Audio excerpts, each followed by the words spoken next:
पाकिस्तान के विदेश मंत्री बिलावल भुट्टो ने कुछ दिनों पहले प्रधानमंत्री नरेंद्र मोदी पर अभद्र टिप्पणी की थी। लोग विदेश मंत्री के रूप में बिलावल भुट्टो की समझ को लेकर सवाल उठा रहे हैं। भारत समेत तमाम देशों में उनके बयान का कड़ा विरोध हो रहा है। आखिर क्यों बिलावल भुट्टो अपनी मां के इतने आंसू बहा रहे हैं, देखिए हमारी खास रिपोर्ट में। बिलावल भुट्टो बेवकूफ है या बेहद मौका परस्त?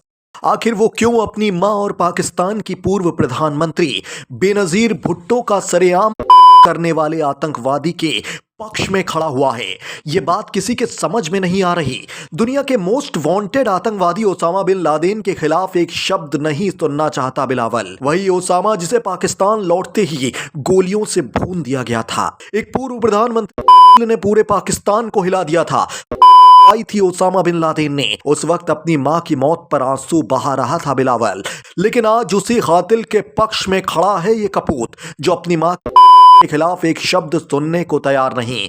दरअसल भारतीय विदेश मंत्री एस जयशंकर ने पाकिस्तान के ओसामा कनेक्शन पर सवाल खड़े कर पाकिस्तान को आतंकवाद पर जैसे ही आईना दिखाया, पाकिस्तान के विदेश मंत्री बिलावल भुट्टो जरदारी बौखला गया। उसने हिंदुस्तान के प्रधानमंत्री नरेंद्र मोदी पर आपत्तिजनक टिप्पणी कर दी, जिसके बाद बिलावल बुरी तरह से घिर गया। बिलावल भुट्टो के मोदी के खिलाफ दिए गए बयान की सिर्फ भारत में ही नहीं बल्कि दुनिया के अन्य हिस्सों में भी लगातार आलोचना हो रही है। लोग विदेश मंत्री के रूप में बिलावल भुट्टो की समझ को लेकर सवाल उठा रहे हैं। वही तथ्य यह भी है कि जिस लादेन को लेकर बिलावल इतना आंसू बहा रहा है, उसी अलकायदा सरगना ने बिलावल की मां बेनजीर की हत्या करवाई थी। पाकिस्तानी खुफिया एजेंसी ISI ने अपनी एक रिपोर्ट में खुलासा किया था कि अलकायदा सरगना ओसामा बिन लादेन इसलिए अफगानिस्तान चला गया था। एजेंसी ने बताया कि लादेन ने पाकिस्तान की पूर्व प्रधानमंत्री बेनजीर भुट्टो और तत्कालीन सैन्य तानाशाह जनरल परवेज मुशर्रफ की साजिश रची और उसकी निगरानी भी करना चाहता था।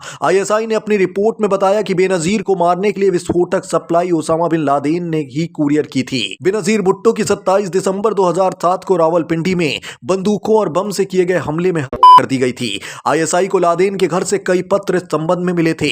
यही नहीं, लादेन जमीयत के नेता फजलुर रहमान को भी मारना चाहता था। ISI ने बताया था कि लादेन ने वजीरिस्तान के रास्ते कुरियर को भेजने की योजना बनाई थी जो पाकिस्तानी नागरिक था।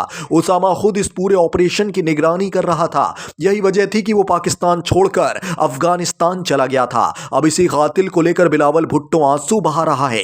पाकिस्तान के विदेश मंत्री बिलावल भुट्टो जरदारी ने आतंकवाद पर नई दिल्ली और इस्लामाबाद के बीच सहयोग का आह्वान कर दिया है, लेकिन भारतीय प्रधानमंत्री मोदी पर व्यक्तिगत हमला भी किया। भारत के विदेश मंत्री एस जयशंकर ने आतंकवाद में इस्लामाबाद की भूमिका के आरोपों पर जवाब देते हुए बिलावल की जमकर क्लास लगाई थी। दुनिया जानती है कि ओसामा बिन लादेन को 2011 में अमेरिका की सेना ने पाकिस्तान के एबटाबाद में ढूंढ निकाला था और उसे वहीं मौत के घाट उतार दिया था। ऐसा करके उसने 9/11 की घटना का बदला लिया था, लेकिन बेशर्म पाकिस्तान उसे अपने ही घर में छिपाए रहा, जबकि वो जानता था कि उसके मुल्क की प्रधानमंत्री रही बेनजीर भुट्टो ओसामा। कहा जा सकता है कि पाकिस्तान और वहां के सियासतदानों के खून में ही गद्दारी है। Bureau report, national news now. कैसी लगी आपको हमारी एक खास रिपोर्ट? अगर आपको ये रिपोर्ट पसंद आई तो हमें कमेंट बॉक्स में कमेंट करके बताइए। साथ ही हमारे चैनल को सब्सक्राइब और वीडियो को लाइक करना ना भूलिए। शुक्रिया।